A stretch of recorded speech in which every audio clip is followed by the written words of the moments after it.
Hello दोस्तों, कैसे हो आप सारे लोग। तो आज हम हमारे कंप्यूटर आर्किटेक्चर और ऑर्गेनाइजेशन का लेक्चर 13 लेकर आए हैं।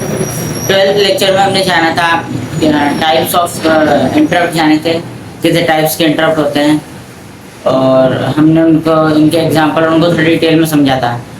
तो आज आज का जो हमारा टॉपिक होने वाला है वो है modification to the instruction cycle. ठीक है, तो चलिए बिना किसी देर के आज का टॉपिक शुरू करते हैं।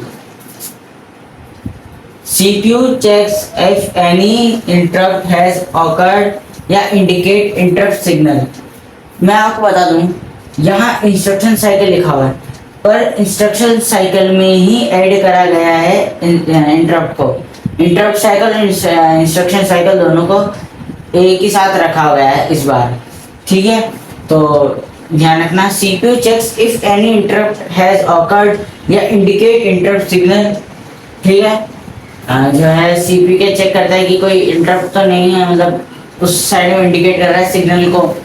ठीक है, और अब देखो इंटरप्ट क्या क्या करता है, क्या काम करता है interrupt. Suspend the current work, suspend करता है करंट वर्क। अभी अपने कल परसों की वीडियो में हमने ये जाना था इंटरप्ट कैसे काम करता है। तो इंटरप्ट काम करता है, सबसे पहले जो वो उसका काम कर रहा होता है, जो उसका करंट वर्क होता है, जो रेगुलर कर रहा है, पहले उसे रोकता है वो।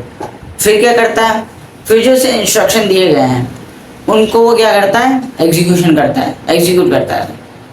उसके बाद जैसे ही वो प्रोग्राम फिनिश हुआ और फिर वो अपने वापस प्रीवियस प्रोग्राम पे आ जाता है।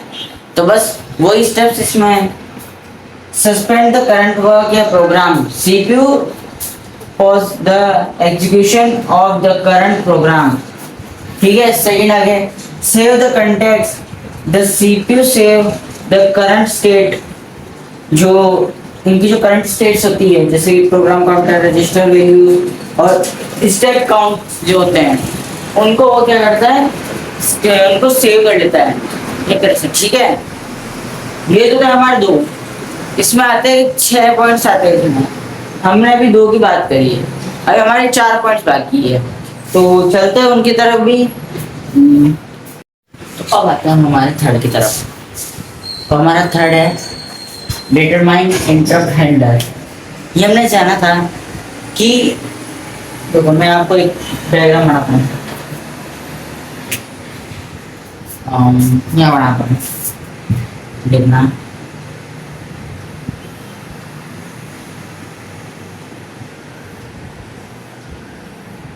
ठीक है, यहाँ सिंपल है, यहाँ सिंपल है, यहाँ सिंपल है, यहाँ इंटरप्ट है। ठीक है, ये हमारा CPU का प्रोसेसर। ठीक है, अभी क्या करेगा, ये इंटरप्ट है, पहले सारे एग्जीक्यूशन हो गए, ये भी एग्जीक्यूशन हो गया, यहाँ है इंटरप्ट। ये क्या करेगा, CPU में गया, प्रोसेसर हुआ, इंटरप्ट हैंडलर में बदला, वापस गया, इंटरप्ट हैंडलर कंप्लीट करा, और वापस आके अपना अगला जो प्रोग्राम है वो कंटिन्यू करने लग गया। तो आपको ये बात समझ में आ गई होगी कि है ना, वो क्या करता है, यहाँ इंटरप्ट है तो पहले वो CPU में जाता है, प्रोसेस होता है, फिर वो इंटरप्ट हैंडलर की फॉर्म में बनता है, और फिर वो आता है वापस इधर ताकि वो एग्जीक्यूट कर सके। फिर वो यहाँ आके एग्जीक्यूट करता है, और काम कंप्लीट होते ही जो है वापस अपने प्रीवियस वर्क पे चले जाते हैं। तो आई होप आपको ये डायग्राम समझ में आ गया हो, और इस तरीके से समझ आएगा। मैं एक बार इसको वापस अच्छे से समझ लूँ। Determine interrupt handler, CPU decide करता है कि कौन सा इंटरप्ट हैंडलर रन करेगा। तो मैंने भी आपको ये बताया कि यह कैसे रन करेगा और कौन सा करेगा। तो उस दिन हमने जाना था कि कौन सा करेगा, कैसे पता पड़ेगा कि भैया ये है। अब कोई सिंपल है तो सिंपल होगा, और कोई हार्ड है तो जो मेन जो इंटरप्ट होता है वो उस पर लगेंगे। ठीक है, और ये load handler address, load handler address, PC को सेट किया जाता है इंटरप्ट हैंडलर के एड्रेस पर। जो इंटरप्ट हैंडलर का एड्रेस होगा कहीं पे CPU में या मेमोरी में, CPU या मेमोरी में जो है इंटरप्ट का एड्रेस होगा, उस पे जो पीसी है उसको सेट किया जाता है। ठीक है, प्रोग्राम काउंटर को उस पे सेट किया जाता है ताकि उसका एड्रेस वो आराम से निकाल सके। ठीक है, अगला एग्जीक्यूट इंटरप्ट हैंडलर। अब क्या हुआ भैया, अब हैंडलर का एड्रेस बता बढ़िया, ये हो गया एड्रेस पे बता बढ़िया, एड्रेस मिल गया। अब क्या करेगा, वो एग्जीक्यूट करेगा उसको, या अब उसको यूज में कैसे लाना है, यूज में लो उसको। तो अब ये यूज में लेंगे, कैसे लेंगे, सीपीयू इंटरप्ट को हैंडल करता है और आईएसआर रन होता है। अब ये आईएसआर क्या है, इंटरप्ट सर्विस रजिस्टर। आईएसआर का मतलब होता है इंटरप्ट सर्विस रजिस्टर रन करता है। ठीक है, अब है अपना लास्ट। ठीक है, लास्ट है रिज्यूम प्रीवियस प्रोग्राम। अब क्या होगा, सब काम हो गया। ठीक है, इंटरप्ट निकल गया, इंटरप्ट ने अपना काम कंप्लीट करा। अब क्या करेगा सीपीयू जो है, अब जो सीपीयू है वो जो है अपने प्रीवियस वर्क पे वापस चल जाएगा या प्रीवियस प्रोग्राम पे चला जाएगा। इंटरप्ट कंप्लीट होने के बाद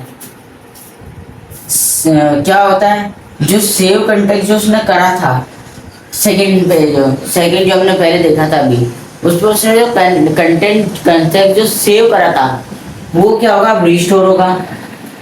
ठीक है, और जो सीपीयू है वापस सेम प्रोग्राम कंटिन्यू करेगा।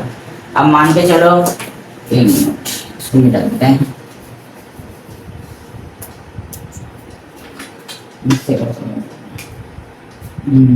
देखो, जैसे कि सीपीयू जो इंटरप्ट आने से पहले 5+3 कर रहा था। ठीक है, उसको बोल रहा था भैया ये इंस्ट्रक्शन वो कर रहा था। अब वही उसने 5+3 करा इजिकल टू करने वाला था, उससे पहले इंटरप्ट आ गया। ठीक है, तो अब क्या हुआ, ये जो हुआ ये सेव हो गया कंटेक्स्ट में, और ये बाद में रिस्टोर होगा। रिस्टोर होके और अब जो चालू होगा वापस वो यहाँ से चालू होगा, मतलब कि 5+3 = 8 ही रहेगा। मतलब केवल 8 आंसर आएगा, बाकी ये जो है वो सेम टू सेम रहेगा।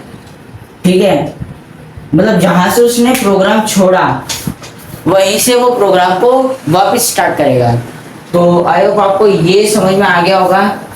आज की क्लास में यही समाप्त करना चाहूँगा, और कल की क्लास में हम इसी के बारे में जानेंगे, थोड़ा और डिटेल में इंटरप्ट के बारे में। और वीडियो कैसी लगी कमेंट में ज़रूर बताना, और वीडियो को लाइक और चैनल को सब्सक्राइब जरूर करना। Thank you.